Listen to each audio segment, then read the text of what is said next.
Thank you very much for joining us on UPfront tonight. It's always a pleasure to come to your homes with UPfront. So finally, the Finance Minister, Ken Ofori-Atta, has presented the media budget review and supplementary estimates, or supplementary budget for 2020.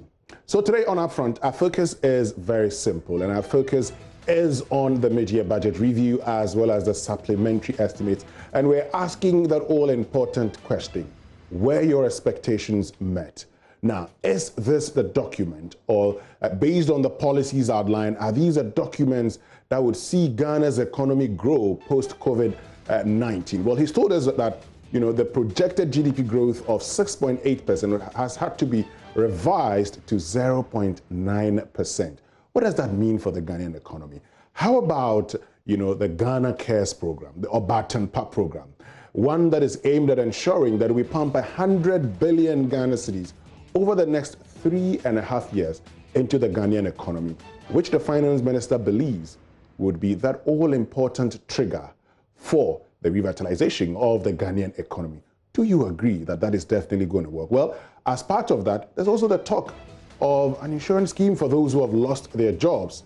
And so government is looking at helping these people, giving them some bit of funding to assist them in their period of bad times. There's also the extension of the provision of free water for the next 3 months, and for lifeline consumers of electricity, they're going to be enjoying it till the end of the year. My name is Winston Amwa. I'm grateful you chose to be with us tonight on UPfront. We will go for the key initiatives as promised by the Finance Minister, Ken Ofori-Atta.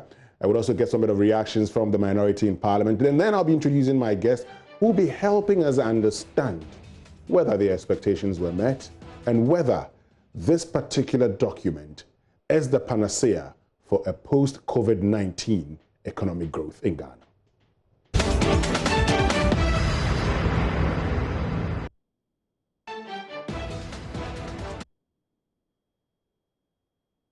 Mr. Speaker, while fiscal consolidation and stellar macroeconomic performance are critical to robust and sustainable economy, President Akufo-Addo believes that this must reflect first and foremost in improvements in the everyday life of, as we know, my fellow Ghanaians. Consistent with this belief, government for the past 3.5 years have been implementing a number of flagship programming to spearhead a broad-based economic and social transformation and deliver these fundamental services to all Ghanaians. Mr. Speaker, progress has been made in the implementation of these flagship programs, with significant achievements in the implementation of the free senior high school, planting for food and jobs, one district, one factory, infrastructure for poverty eradication program, and Nation Builders Corps, amongst others. Soon to add 111 hospitals. These programs have brought needed reliefs and impacted positively on all the lives of all ordinary citizens. Mr. Speaker, free senior high school has saved parents and guardians a cumulative total amount of 3.2 billion since 2017, and that is money in their pockets and investments in their future. This intervention has sustained the schooling of 1,199,750 students to date, a marked increase from the 813,443 students enrolled in 2016 and 2017. Mr. Speaker, the Kufuor government in 2005-20 and 2006 academic year rolled out the Ghana School Feeding Program to provide at least one meal to school children in deprived communities between 2016 and now. The feeding program, Mr. Speaker, has been extended to reach 2,980,000 pupils in deprived communities, representing, Mr. Speaker, an increase of 78.3% in beneficiaries. In providing equal opportunity for foundational education through school feeding, we have invested 1.3 billion since 2017 as compared to 925 million in the 3 years prior to 2017. Mr. Speaker, compassion for our compatriots has seen us expand LEAP to reach 334,000 households by June 2020, representing an increase of 56.8% in beneficiaries since 2016. Furthermore, government through LEAP has also successfully enrolled 73% of its beneficiaries onto the NHIS for free. We have invested $464 million since 2017 to increase access to services and opportunities among the extremely poor and vulnerable. Mr. Speaker, also why we further reduce electricity prices by half and completely provide portable water for free for everybody since March this year, and we will extend it for another 3 months. To break it down, Mr. Speaker, it takes a caring government of the people, and with that, I mean a government of all the people, to offer cost-free water to all across the country, representing all domestic and commercial customers in Ghana for 3 months. Mr. Speaker, it takes a caring government to be for the people and for business, large and small, to choose to subsidize electricity consumption by 50% to 4 million households and nearly 700,000 businesses at a cost of $1 billion in 3 months, and we will extend the coverage for lifeline customers for another 3 months. Mr. Speaker, it takes a caring government to hear the distress of business and respond with support to small and medium businesses to the tune of 600 million cedis in order to help them survive and thrive in these uncertain times. The media review document is not for manifestos. It's for him to review the existing budget, not for him to come and read to us a new budget. But what we are seeing, he's not only reading a new budget, but what he has done indeed means that he has actually introduced manifesto promises into the official document. I'm surprised, and I'm actually urging the ordinary Ghanaian to be mindful that this media review brings about nothing. In fact, I heard him also talk about the fact that they are intending to reduce the communication service tax from 9% to 5%. But the question is, who increased it in the first place? It's the same administration. And let us also be mindful that His Excellency President John Dramani Mahama has said that from January 2021, this tax will be abolished. So all what they intend doing is to come here and tell all of us that they are trying to abolish it. In fact, there's nothing in this document for us to be proud of. And we in the minority wish to serve notice that from Monday, we are ready to debate this and subject it to the scrutiny that it deserves, because it has nothing, but rather it has brought, or is going to bring to ordinary Ghanaian some pain and hardship, because there's nothing in this budget that will alleviate our suffering. Well, so that's a member of parliament for Ejuma Kuenyanisiam finally speaking there. That's Kazel Atuforsen saying, well, there's nothing in this budget that would alleviate the pains that Ghanaians go through. Do you agree with him that this budget wouldn't alleviate the pains that Ghanaians go through? Well, I've been joined this evening by the General Secretary of the Industrial and Commercial Workers Union, that's ICU, Solomon Kote, and we've also been joined, he joins us on Zoom, and we've also been joined by Dr. Said Boache, who's a Senior Research Fellow at the Institute of Fiscal Studies. He joins us on the phone. Good evening, gentlemen. Thank you very much for joining us. You're welcome. Great. So let me start off with you, Dr. Said Boache. Now, you've heard the finance minister. He's talked about the plans that he has for this country, in this COVID era. You think that these are the plans that will get us to grow again as a country and move away from the revised 1% to those percentages that were targeted earlier? Okay. Let me say good evening to your listeners. First of all, before I answer your question, we have to understand the situation that the economy was in before the COVID hit. At the end of 2019, the country's fiscal position was in a very dire state. Okay. Let me tell you, take compensation of employees. Then you add, debt service expenditure.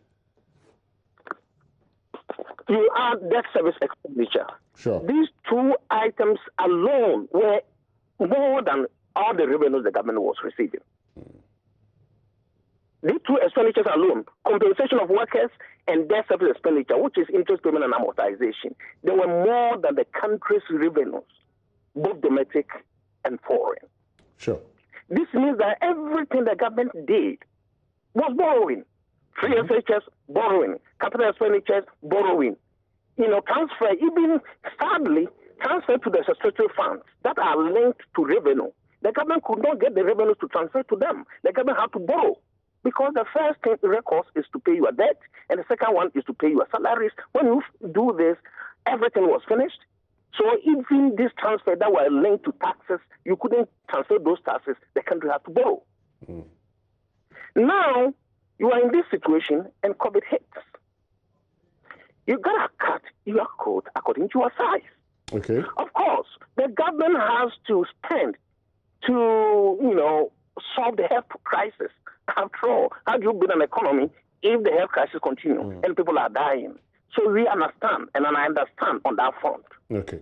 But while you are trying to heal and solve the health crisis, you continue to engage in certain expenditures that, from my perspective, I cannot understand. What are those expenditures? One, in many countries, when you go there, salaries are, for instance, being cut. Cutting salaries in Ghana will be very difficult. Okay. Why don't you maintain it? And in the middle of March, you increase salaries by 15%. Look at this water bill. As in, increasing salaries of frontline workers? Increase salaries of civil servants by 15% in March. In the middle of COVID-19. Look at this water bill. There are certain people who can afford. If those people who are hard-pressed to pay, the government is supporting them, no problem. There are certain people who can afford, and the government is paying for everybody. The same thing applies to electricity. How do you do this if it is not because of election, if it's not because of politics? So, in fact, I listened to the minister today, and I'm sad. I am sad in the sense that some of us, we see the fiscal situation, the financial situation of the country, and instead of being a little bit lean and concentrating on COVID, we have given this thing for free, we have given that thing for free. But everything that is being given for free is borrowed. Look at interest payment. It was projected to be about 22 billion in 2020. Now the review budget is 26 billion, 26.something billion. Yes. Next year, where will interest payment be, given all this borrowing? Please, the government has to be careful. The government has to be careful. We are all expecting, for instance, that from next year going 2022, oil production was going to be a lot. You, Minister, you are telling us that investment in oil is being scaled down because of COVID-19. Where would the money come from? So just to get a clarification, so for you, you would have preferred we were modest in some of our plans. Exactly. Because your your fiscal position is so dire. But it's so dire. If two expenditure items consume every revenue, and everything we do, including free SHS, everything, including capital expenditure, you have to borrow to be able to do that. How can you continue to announce freebies? Okay.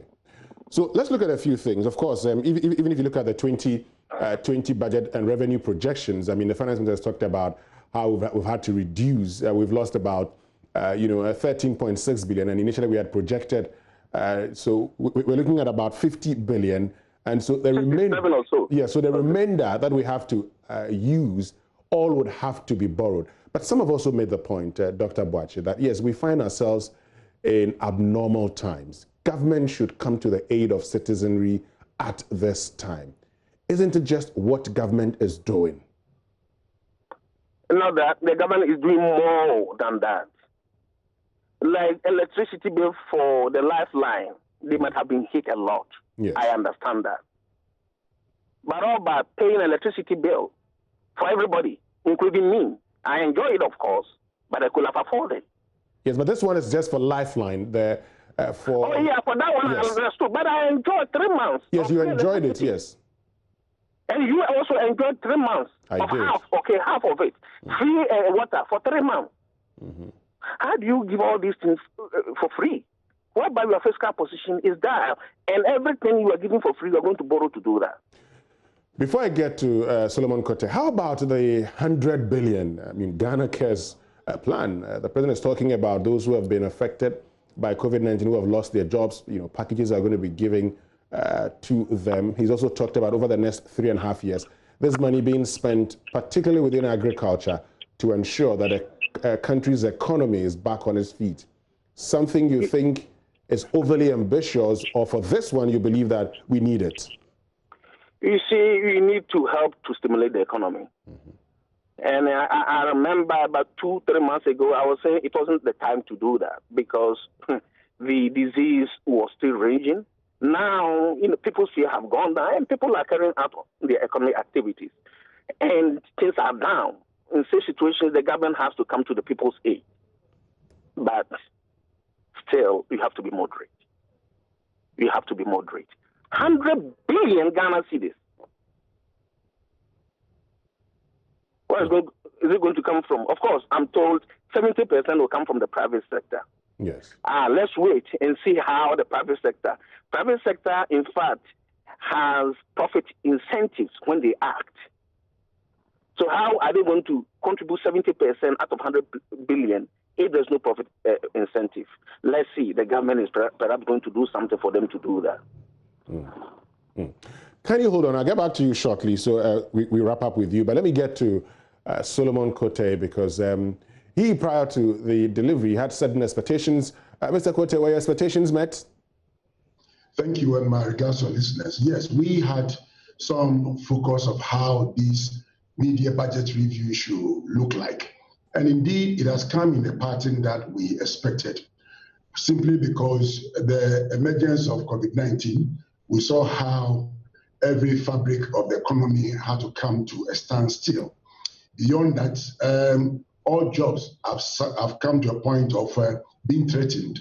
We have seen what has happened. We have never been able to negotiate for workers' increase because we have to align to the circumstance of the situation. And it is not over yet. The real impact of this COVID-19, we believe, and we have put it out there on record, we'll be seeing it in September and October, where all kinds of savings that employers are using to support workers, livelihood as of now, will virtually come to a standstill, and no employer will be in a position to keep borrowing to pay workers at the end of every month. In fact, this is what we are seeing in these present circumstances.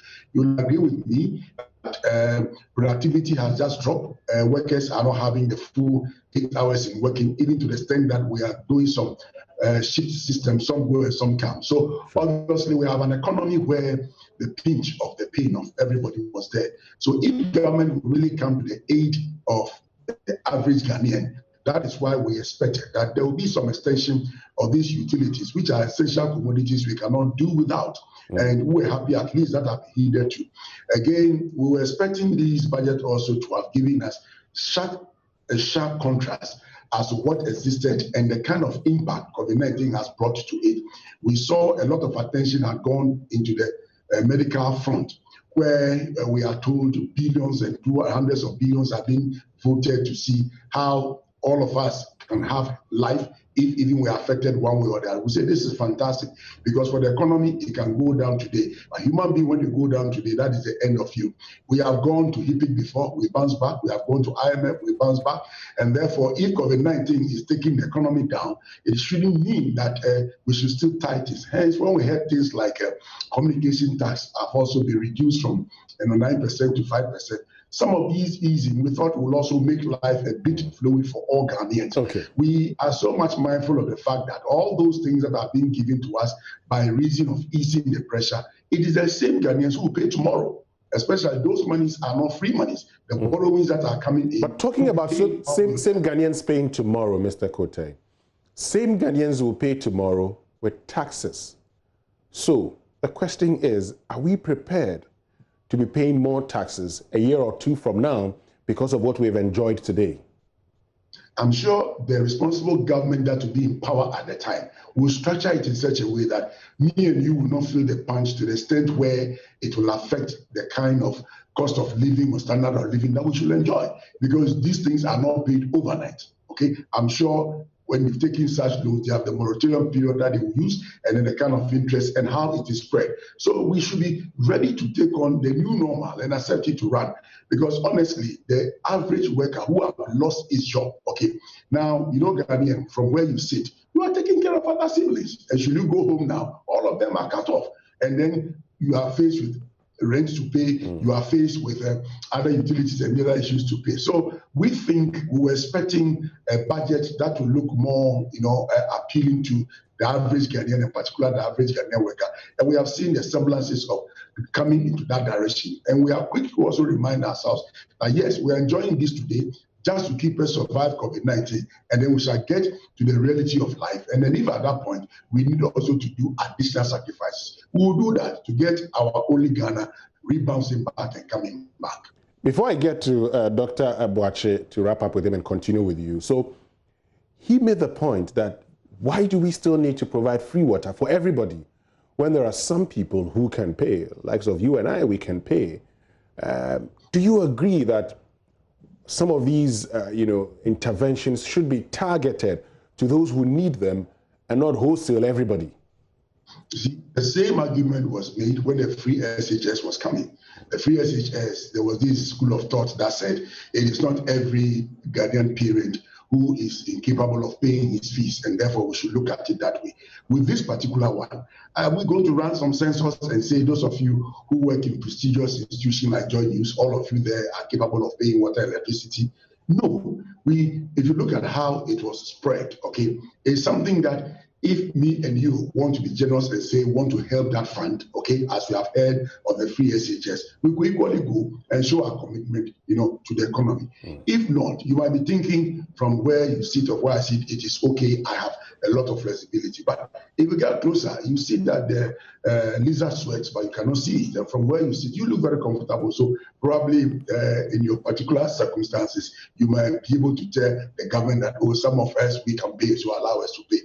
This is savaging the economy. And I want to remind all of us one brilliant statement the president made. He said, look, under this COVID-19, everybody must be responsible to prevent ourselves from any death. Other than that, when the human being dies, you cannot bring it back. But if the economy goes down, the economy can resonate again. And some of these support that is coming, we have reminded ourselves it is not for free, but it is better for us to survive the COVID-19. And then when we get back, then we'll look at how we Ghanaians know how to come with sacrifice, and we'll do so. We don't accept totality the entire budget, because I can trust you. If we get the full document to begin to study, there are other places where we'll disagree. But as labor that is interested in the welfare of the average Ghanaian, for that matter, the worker, we have seen the relief in this welfare package, because I'm not sure even next year we can still go ahead and negotiate. Okay, we have not seen increases, except the public sector where the 15% was given. And we also came to know it have also been stifled 2019, 2018, 2017. And the period that at least if this relief comes is going to help.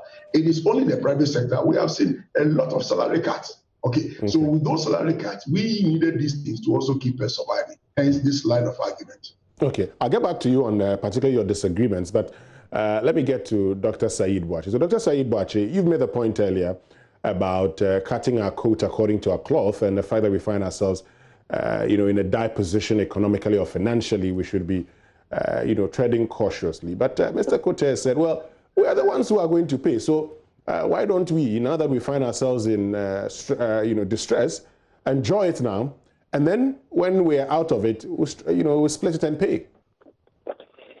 To some extent, I do agree. If it comes to the COVID-19 itself, spending on the COVID-19 itself, all those expenditures, I understand the opposition is saying they don't know where the expenditures have gone. I do not know either, but I will not say that.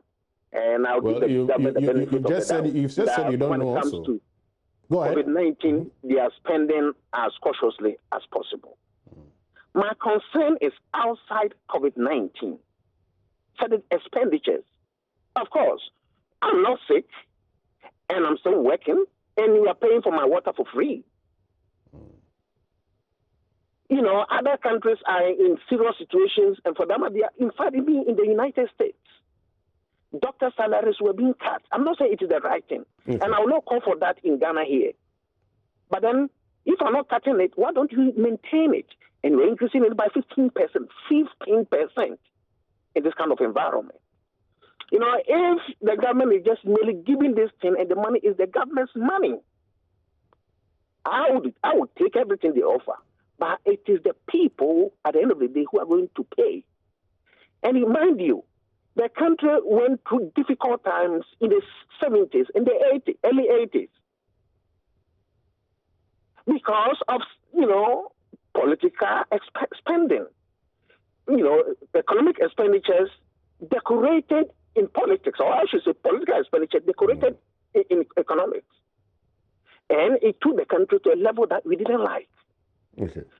You know, in the 1990s, borrowing was continuing. Borrowing. When democracy, the Fourth Republic started, the government was borrowing. By the end of 2000, if the country had not gone for HIPIC, this kind of development you are seeing, you wouldn't be seeing them.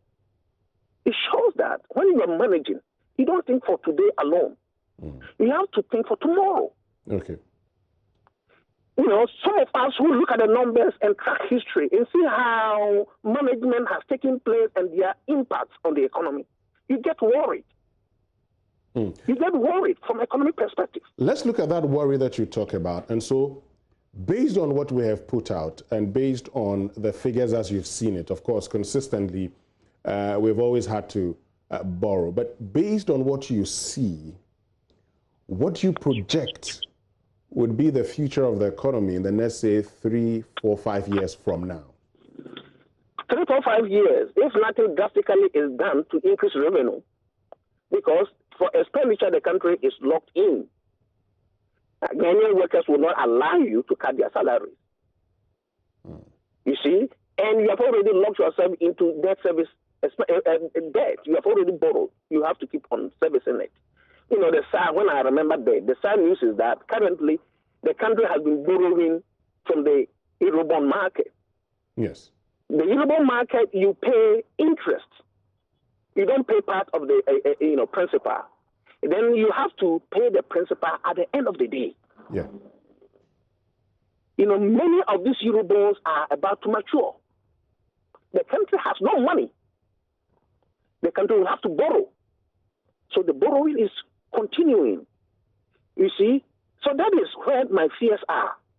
If you keep on borrowing and borrowing and borrowing, and the country reached 72% of total revenue and grant in 2000,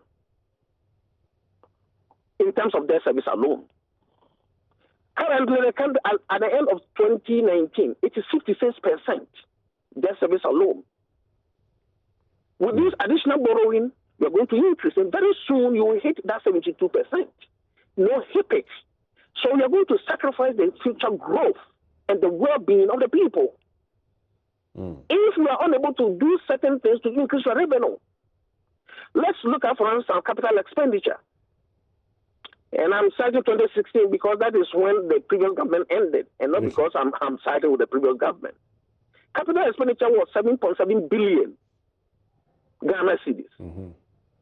It has reduced. Now, by the end of 2019, it was 6.9 billion. Every expenditure item in the budget, because of inflation and other things, increased. But capital expenditure has been declining.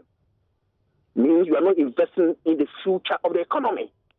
Okay. So where will you get growth tomorrow? Population is increasing.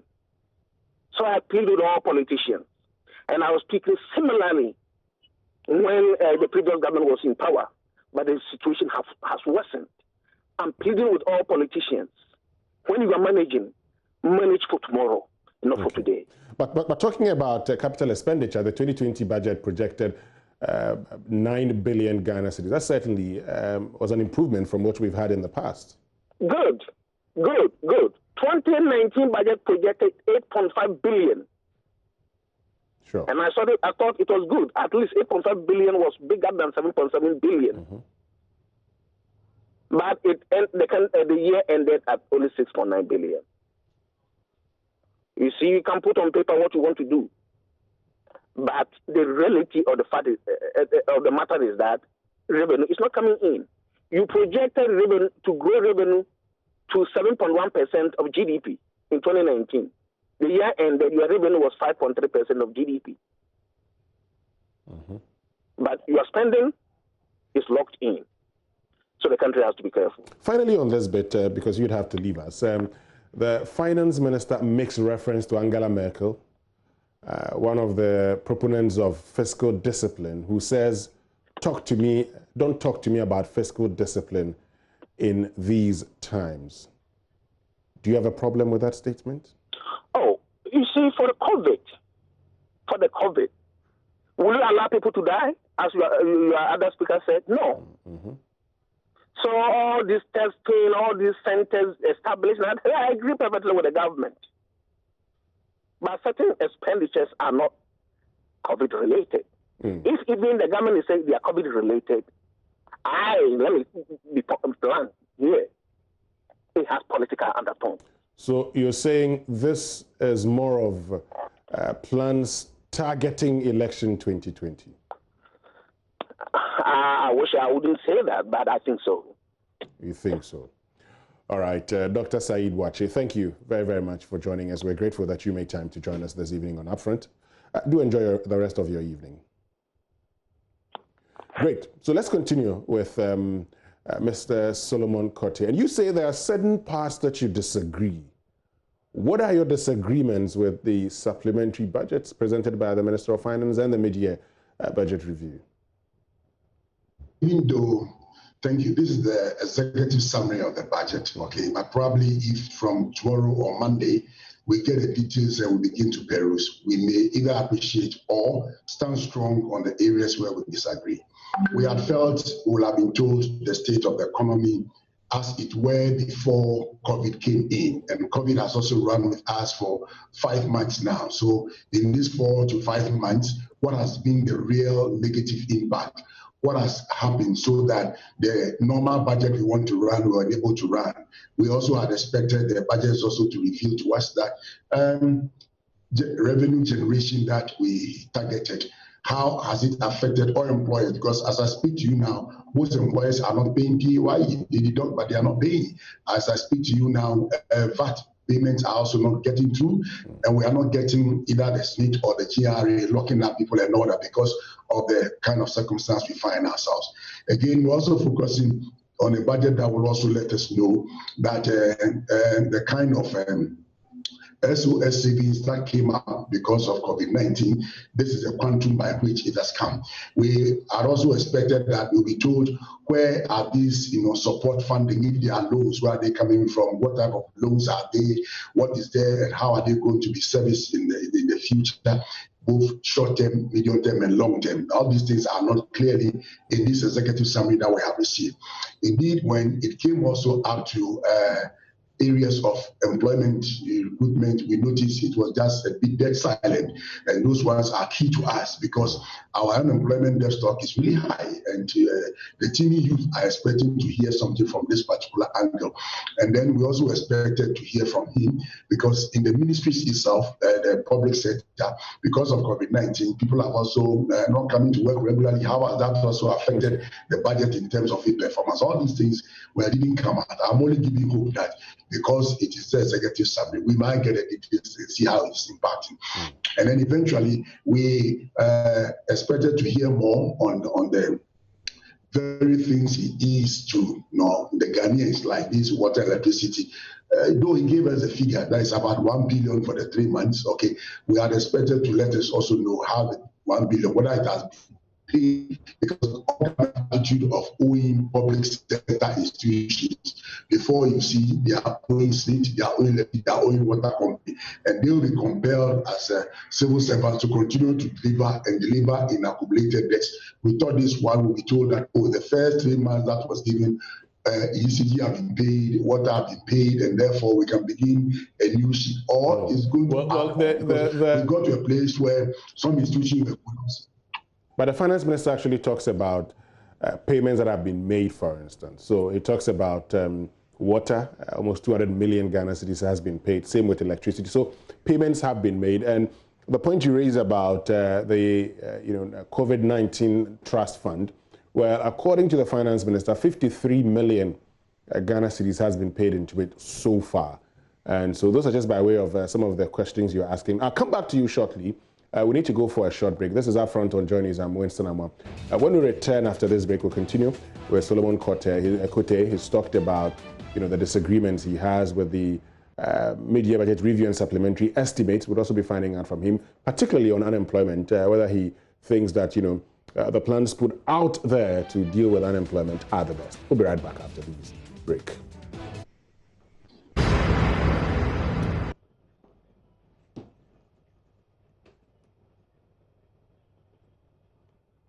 All right, so welcome back from that short break. Thank you very much for staying. This is Upfront on Joy News Channel. And we still have Solomon Kote with us. He's the General Secretary of the Industrial and Commercial Workers Union. So you're talking about the unemployment bit. You felt that you needed more figures. But let me find out from you also whether in your own way you've done some research, and what number would you say have lost their jobs in your sector, for instance. So in your union, the union that you are General Secretary, how many people have lost their jobs as a result of COVID-19? Well, thank you. And it's always done that way. In ICU, we have a membership over 85,000. And so far, we've lost about 1,150 from the hospitalities and catering service sector. And then we are hoping and looking forward that we'll be able to sustain that to carry us through to the September, October, where we know the kind of salary cuts we've had. Over 7,000 plus have got 50% of their salaries being paid now. So if you talk about the impact, this is how we feel it under the umbrella of ICU, the biggest heterogeneous union in the country. This is how we have felt it so far. Indeed, we are also aware some employers are giving us indicators that they want to do some downsizing, and we are still going through processes. If all these are probably we might get the numbers going up. We are hoping that we'll be able to look at other alternatives, because in every redundancy time, the Labour Act and Jones Act to see whether there could be some alternative arrangement to absorb these people back into the work. But looking at how COVID-19 has made productivity to have gone down, maybe we might not be very successful like we have done in other times, and that will lead to that. But for the fact that they will also be paid what they deserve as time of end package results, that would be okay for us, and then we'll move on. So far as the ICU is concerned, this is how we have been hit by it in terms of numbers and in terms of income. Because if over 7,000 are now receiving 50% of their income, and some employers have been pushing to cut it down to 30% and 20%, it tells you how difficult the situation actually is. And these are for people who really are not working, but at least some face-lifting pittance is being given to them. Great. So, you keep talking about September, October. What do you expect around the September, October, where you say things are going to be really hard? My brother, you agree with me that if you are an employer and you are paying people who are not working, and you've done that for the months of April, May, June, July, August, September, October, obviously, if it is not your profit margins or savings that you have, it will be depleted at the time. Okay, we know what the average wage, even 50% is going out without adding anything on. We have to think ahead of the employer so that we can manage the awaited shock that is ahead of us. But if we think it is normal and we don't also alert the members to know, and then the crunch of the matter comes, then we are going to get bigger shocks, and that will create a lot of economic, social misfits for us as a people. So in effect, if nothing changes by September, October, a lot more people are going to lose their jobs. That's what you're telling us. I wouldn't want to be a prophet of doom, but with the kind of job we do and following the trend analysis, if this should continue, because if an employer is using his fixtures, fittings, and equipment savings in paying, worker people who are not working. For how long can we sustain that? These are the real facts that maybe as people in serious labor, we must allow our members to know. Okay, when even reserves are being plundered and the reserves are getting finished, it will get to a point they will not be able to do so. And this is the real fact that we are seeing now. And therefore, to put our members on notice that these are the dangers ahead of us, we don't think we are ringing any false alarm bells. Are you okay with the government plan, the insurance scheme, and also the $2 billion to support businesses also? I mean, are these programs that you believe would help in these times, particularly ameliorate the kind of conditions that you're going through? Thank you. The ICU has spoken about that already ever since the emergence of COVID-19, because here we are, we don't have unemployment benefits that are paid because we don't contribute towards that. And therefore, if this media review budget has thought about having a national insurance scheme that will look purely, in supporting workers in times like this, no one had thought that a moment like Corona is going to visit the entire, globe. And therefore, there are quick, good lessons that we are picking and begin to provide against the future. So we welcome that particular kind of insurance scheme. And I'm sure that one will take care of paying the unemployment benefits that will come. And I will quickly want to remind, the Ghanaian workers in particular, that this is insurance. Until the expected, event happens, we are not going to be paid anything. And we can continue to pay this kind of insurance for the next 15, 20, 30 years of your working life. If no new Corona comes up, nothing is there to be paid. But when it also emerges, because with COVID-19, we cannot say for sure nothing will not happen. And therefore, back to back, getting ourselves covered, we believe this budget, the kind of provision that government is made towards that, will help to keep the average Ghanaian in confidence to say, look, I have this insurance to keep me flying in the face of this COVID-19 or the new one that is yet to come. Government has talked about making available $2 billion to support business, more in like a stimulus package. Is that something that you're excited about also? Well, we watch closely how the small, medium scale, enterprises, 600 million was being dispersed. And we came out strongly that the kind of conditions under which these monies are given, we all have to be careful to watch it. Again, on this stimulus package that the $2 billion have been mentioned, we want, those who are going to be fund managers of this money, it should go into helping to refund businesses. It should not go into go and settle debts and use it to pay salaries. Because these are things when we use it to pay, we will not get it. If the business have been affected to the extent that they need raw materials, to the extent that the things that they imported are not in on time and they've got them bad, so on and so forth. This stimulus package is supposed to do. We have made appeal for GTP, made appeal for VARCO, asking that some reasonable stimulus packages should be given to them, because these institutions, even the middle of COVID-19, have been working, but they are facing severe challenges. And therefore, this stimulus package should go to institutions that can use it to either expand, re-establish their business, and keep employment and keep business running. If it's not given to the right people and it's given to the wrong people, then we will worsen the chances of wanting to revamp this economy. This is our argument on that one. When you say being given to the wrong people, I mean, what do you mean? Help us understand who the wrong people are.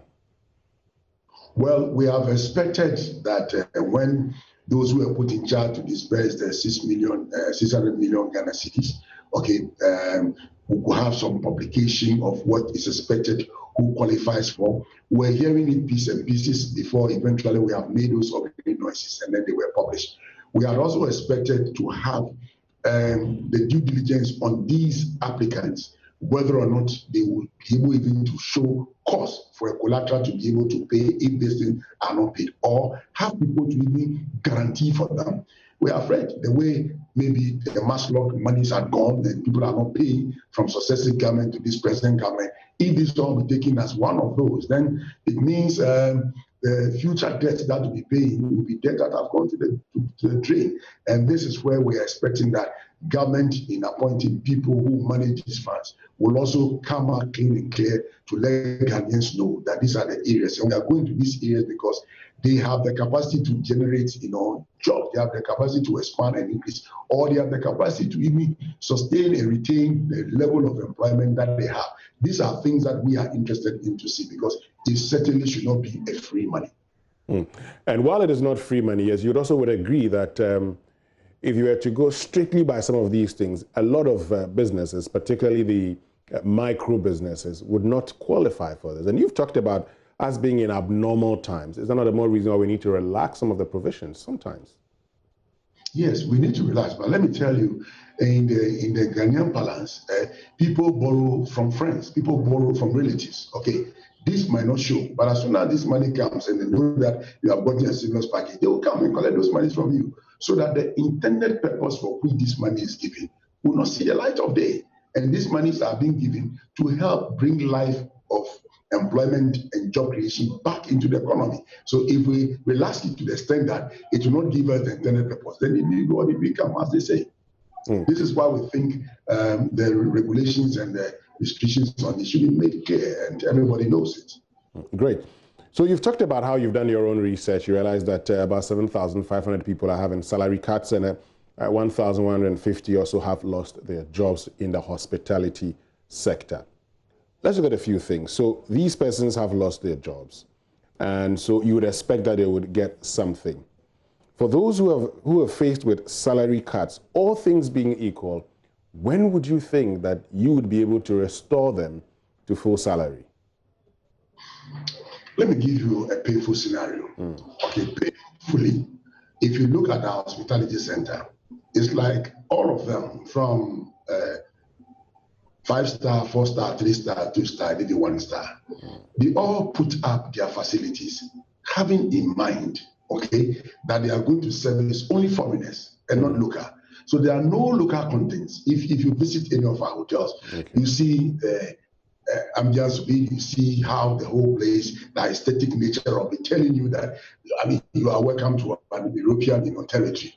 And then the kind of charges they put out there and the kind of cost they also incur in rendering those charges, it comes to reason that they cannot reduce the cost per room so that average person like me and you can say, oh, it's weekend, let me get my family and today or this weekend we will go to one of them and then go and have a change of environment. It is not possible. And therefore, to have the occupancy rate, which is a major cause of determinant whether a hotel business is doing well or not, have dropped to the lowest, to about 3% and 5%. They will not break even. And therefore, any other service they render at even a lower charge will imply that they will be running some abnormal losses. So they will not even venture there and go in.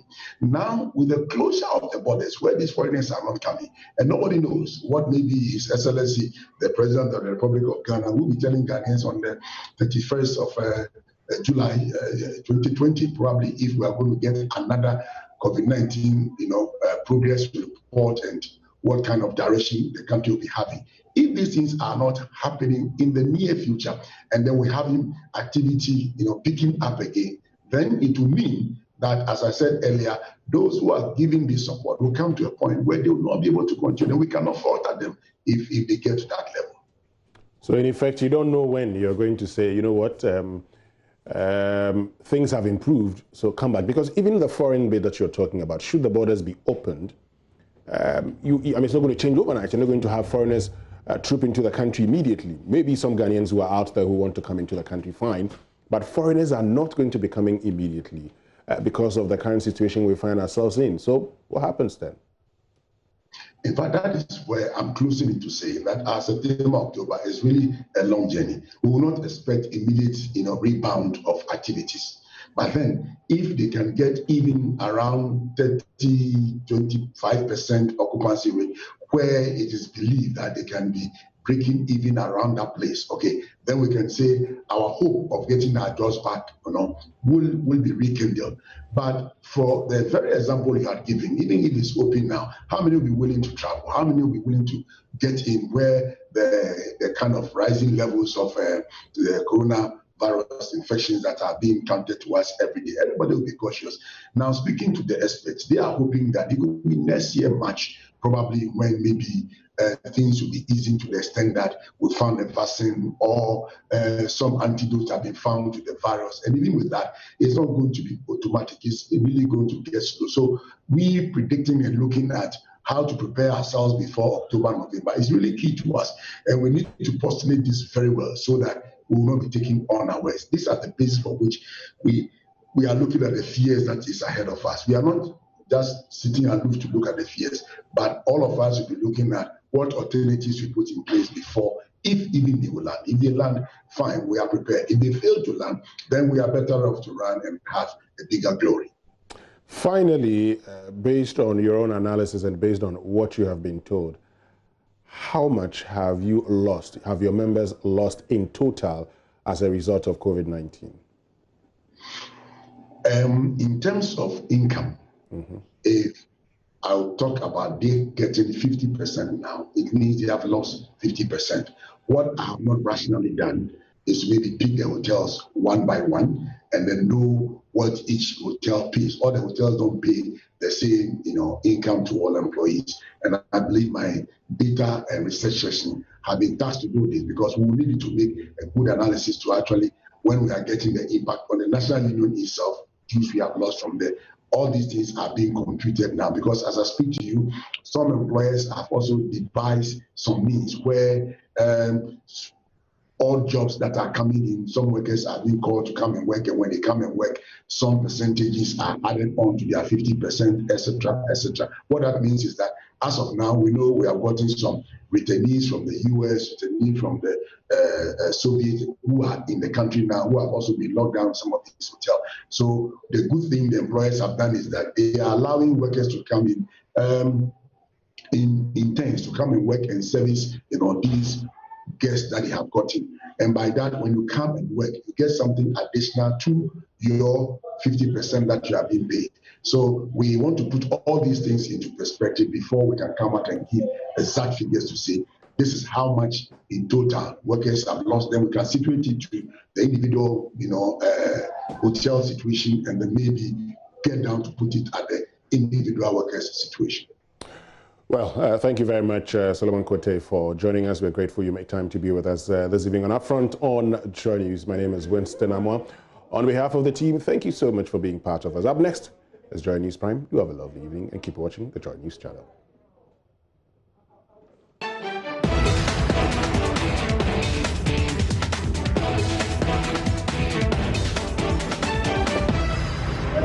Disconnect me.